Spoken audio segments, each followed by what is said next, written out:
હવે આપણે ફોરગિવનેસની એક્સરસાઇઝ કરીએ.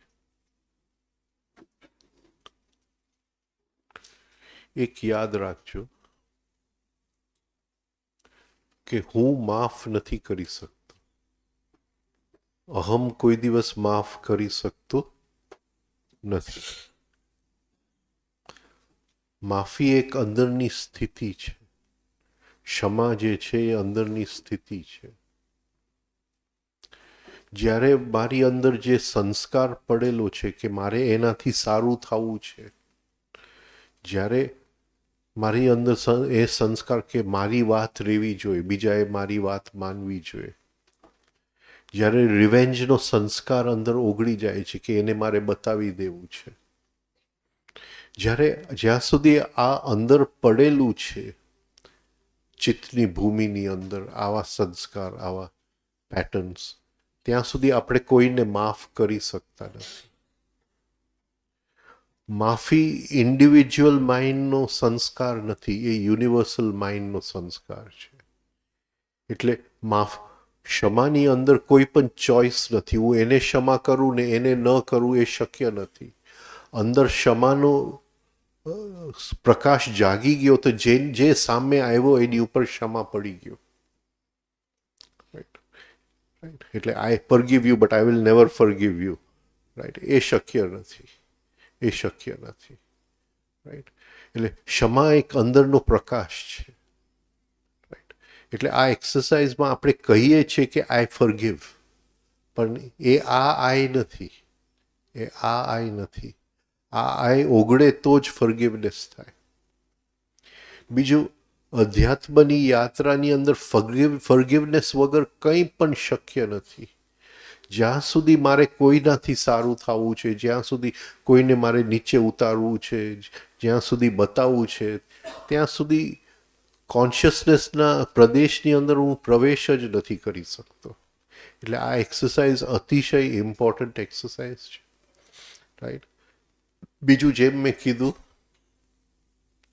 કે ઘણાના જ્યારે હું કુંડલી જોઉં છું ત્યારે અમુક જગ્યાએ શનિની દ્રષ્ટિ હોય છે અને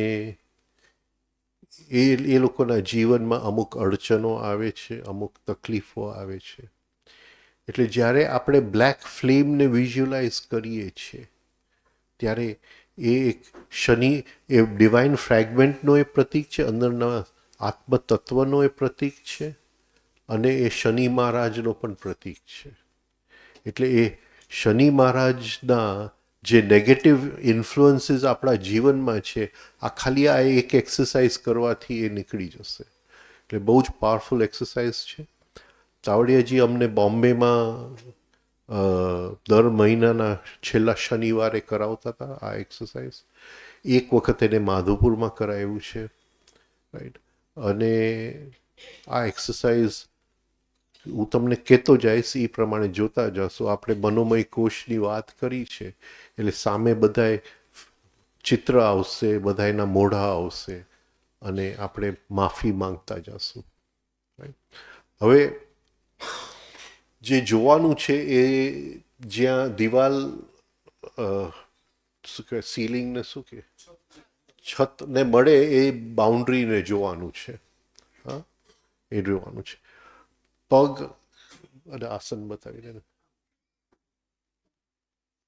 અહીંયા બેસીને આસન બતાવી. પલ્લુથી વાળી નથી બેસવાનું, આમ પગ લેવાનું.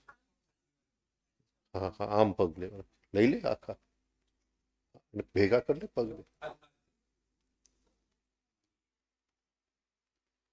એ હા, પગ ભેગા, પગ ભેગા આ રીતે બેસવાનું છે બધાને, આ રીતે બેસવાનું.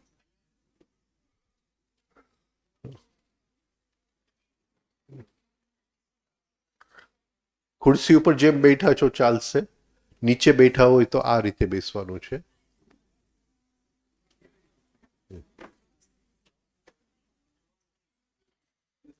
ક્રોસ લેગ્સ નહીં, ક્રોસ લેગ્સ નહીં. પગ છૂટા. હા, આમ વાંક, આમ શું કહેવાય એને, ક્રોસ નહીં કરતા. હવે જે બાઉન્ડ્રી છે દિવાલ અને છતની એ બાઉન્ડ્રી ઉપર નજર કરવાનું છે. એ સફેદ બાઉન્ડ્રી છે અને ત્યાં એક બ્લેક ફ્લેમને વિઝ્યુલાઇઝ કરવાનું છે, કાળી જ્યોતને વિઝ્યુલાઇઝ કરવાનું છે. હવે બીજી રીત છે કાળી જ્યોતને વિઝ્યુલાઇઝ કરવાનું, કે હું અહીંયા વિઝ્યુલાઇઝ કરું કે કંઈક મને અડે છે. એ તાવડિયાજી જ્યારે આ એક્સરસાઇઝ કરાવતા ત્યારે હું બામ લગાડીને કરતો, એટલે જરા ઇઝી પડતું ત્યારે મને. એટલે અહીંયા કંઈક બ્લેક ફ્લેમ મને અડે છે અને હું એને જોઉં છું આ રીતે. હા, અહીંયા છે ને કાં તો દિવાલ ઉપર છે તો એ ત્યાં છે, રાઈટ. તો આ રીતે કાળી જ્યોતને વિઝ્યુલાઇઝ કરવાનું છે અને એને એ કાળી જ્યોતનું નામ છે ઈશ્વર. હા, ઈશ્વર એ આપણો અંદરનો ડિવાઇન ફ્રેગમેન્ટ છે, એનું નામ છે ઈશ્વર. એટલે શ્વાસ લેતી વખતે આપણે એ હે ઈશ્વર, રાઈટ, જે લોકોને શું કહેવાય મેં ક્ષતિ પહોંચાડી છે એની હું માફી માંગુ છું. અને શ્વાસ કાઢતી વખતે જે લોકોને શું કહેવાય જેનાથી બ્રીધ ઇન,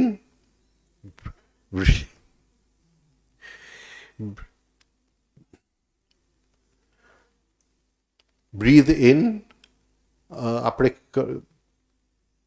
બ્રીધ ઇન, માફી માંગુ છું અને બહાર જાઉં છું ત્યારે માફી આપું છું, માફી આપું છું, રાઈટ.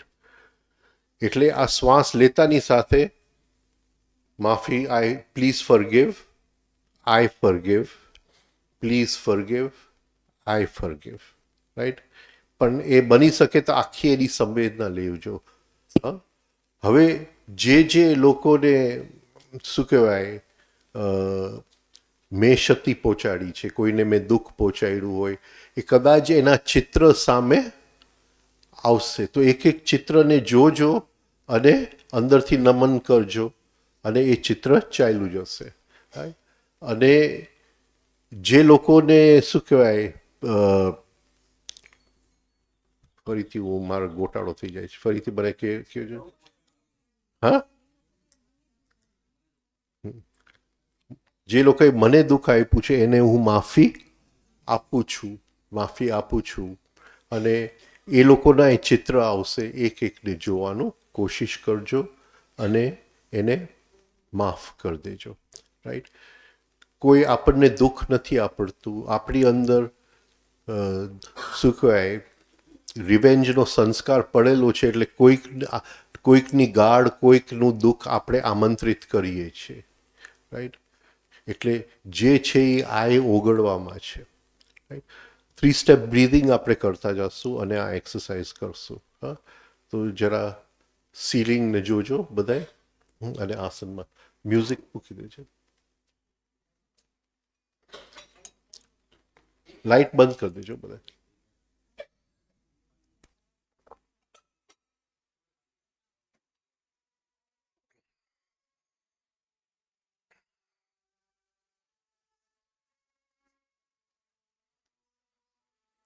એક મિનિટ આંખ બંધ કરીને મ્યુઝિક સાથે શ્વાસ લેજો.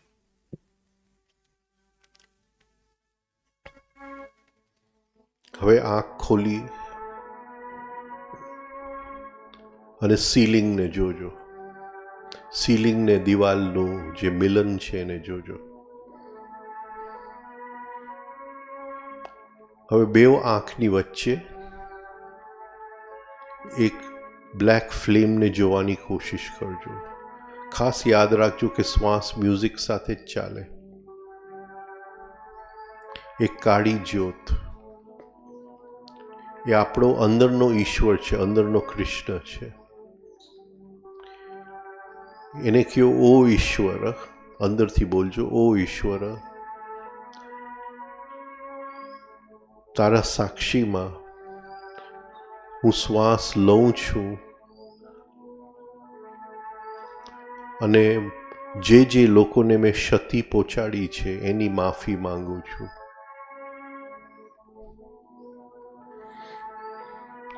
શ્વાસ બહાર કાઢતી વખતે ઓ ઈશ્વર,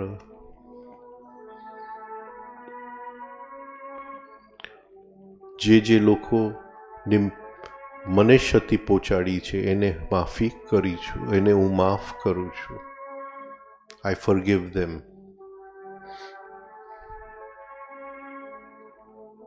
Breathe in, please forgive me. Breathe out, I forgive.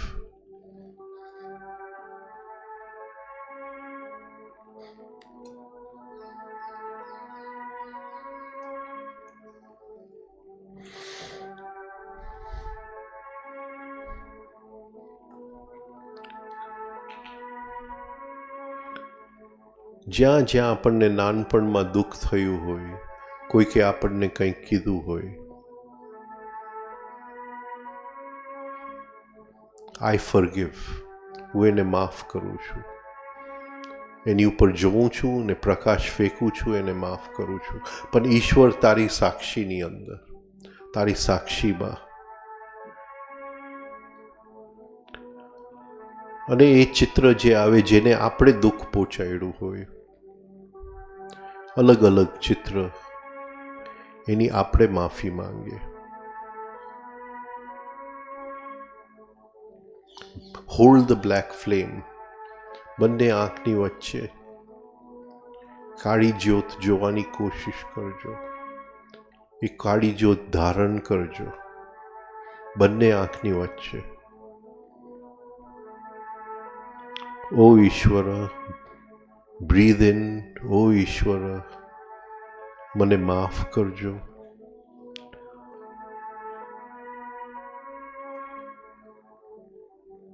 Breathe out. ઓ ઈશ્વર, આઈ ફોરગિવ, હું માફી આપું છું. તારી સાક્ષીમાં, તને સાક્ષી રાખીને, જ્યારે તું સાક્ષી છે ત્યારે ફરીથી એ વસ્તુ જીવનમાં બની નહીં શકે. ફરીથી એ રિએક્શન નહીં આવે. ફરીથી કોઈની ઉપર હું ભડકો નહીં થાઉં. અને કોઈ મને કહેશે તો એનું દુઃખ હું પચાવી લઈશ. જેમ આપણે ખાવાનું પેટમાં પચાવીએ છીએ, કોઈકનો વ્યવહાર આપણે પચાવી લેશું અંદર.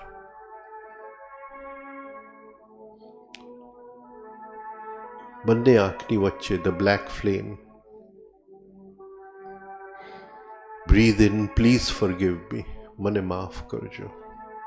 મેં કેટલા લોકોને દુઃખી કર્યા હશે આ જીવનની અંદર.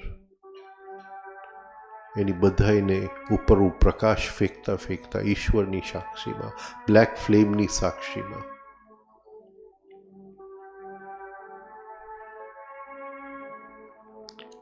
અને બને કેટલું બધું દુઃખ લાગ્યું હશે. લાંબી યાત્રા છે જીવનની, એની અંદર દુઃખની થેલી ભરાઈ જાય છે, ગાંઠોની થેલી ભરાઈ જાય છે. એને છૂટી કરી દો. ઓ ઈશ્વર, તારી સાક્ષીમાં.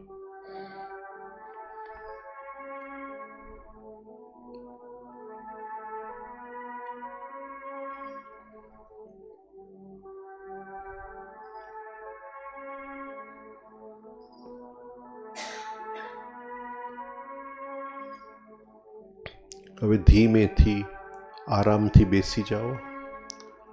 આંખ બંધ કરી દેજો.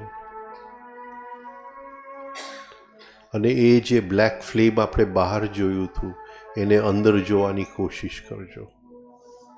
એ જે કાળી જ્યોત આપણે બહાર જોયું હતું એને અંદર જોવાની કોશિશ કરજો.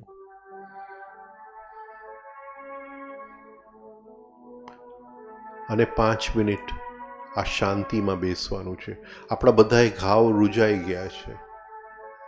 જ્યાં જ્યાં આપણે ઘાવ પહોંચાડ્યા છે ત્યાં રૂજ પહોંચી ગયું છે. Healing of the psychic nature.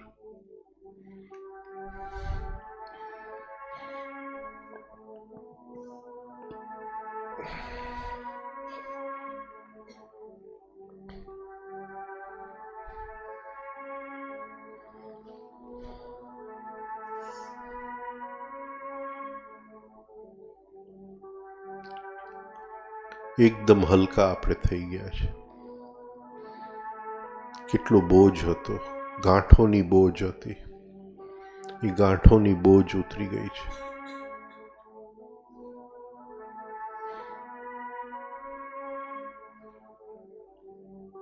અંદર બ્લેક ફ્લેમને હોલ્ડ કરજો, ધારણ કરી રાખજો.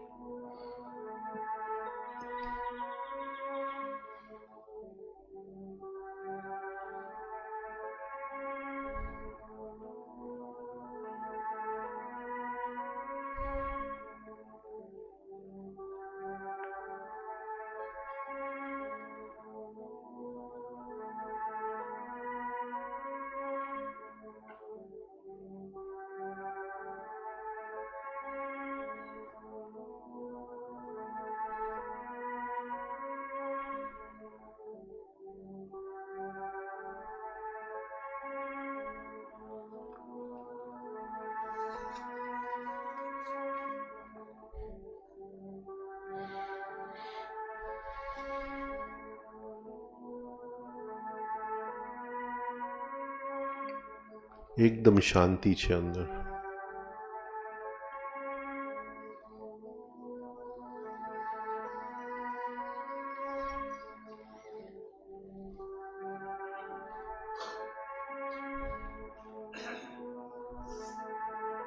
કોઈ વિચાર નથી.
ધીમે ધીમે પાછા આવો.